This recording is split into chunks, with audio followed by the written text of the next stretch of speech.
Kain tayo mga boss. Balita ko kay Boy Dila ay gustong makipag-ariglo. Kamusta kaya si Boy Dila mga boss? Si EKE alias Boy Dila, Lexter Castro. Ay Castro, balita ko makikipag-ariglo ka daw doon sa rider. Magkano kaya? Magkano kaya? Boy Dila. Kain muna tayo mga boss. Ito yung ulam ko. Yan. Tira tayo. Magandang gabi sa inyo mga boss.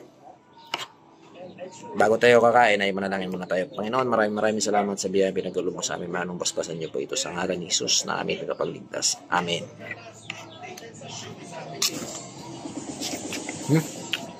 Rap. Argentina with meatloaf. Yung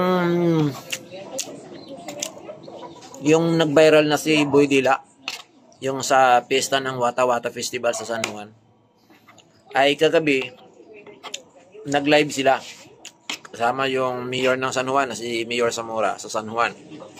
Okay, humingi ng apology, humingi ng pasensya, humingi ng sorry, humingi ng pag-iyak-iyak doon sa press con nila, pero hindi ko na malakita totally na umiyak.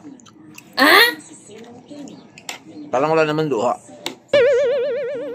Pero mayroon akong balita na gusto daw makipag-ariglo doon sa rider.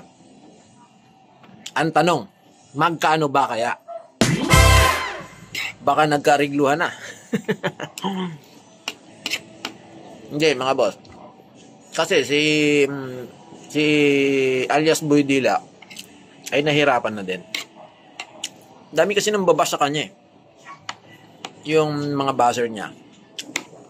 Akalain mo, biro-biroin mo yun, yung papadalang ka ng mga order na hindi pa bayad, na kusa na lang dumadating dun sa bahay mo, tapos sunod-sunod pa yung pagkakadating ng mga rider, delivery. Akalain mo yung grabing provision dulot nun, no? Pero, yun yung ganti ng mga netizen sa kanya kasi sobrang galit ng netizen. Ang lakas kasi niyang mga asar, nandidila-dila siya. Hindi ko lang alam mga boss, pagdating dun sa press con, after nung press con, dun kay Mayor Zamora, baka naman dumila na naman ulit.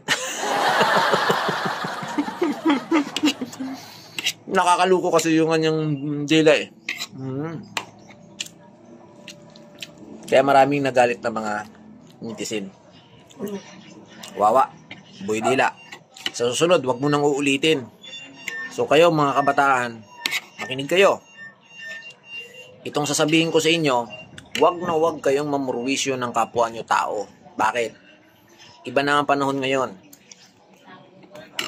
Pag namurwisyo kayo ng kapwa nyo tao, may kaakibat pong parusa yan. Yan ang tandaan nyo. Huwag kayong mamurwisyo. Dahil baka matulad kayo kay EKE Boy Dila, Lexter Castro. Di ba? Nangyari sa kanya? Punong-puno siya ng problema ngayon. Hintayin natin yung update kung ano nga ba nangyari. Kaya hanggang ngayon patuloy pa akong nagre-research kung anong nangyari kay Boy Dila after ng press con niya doon kay Mayor Zamora. Nagkabayaran ba kaya o nagkaarigluhan? Abangan nyo yung part 2 ng video ko mga boss. Maraming salamat. God bless.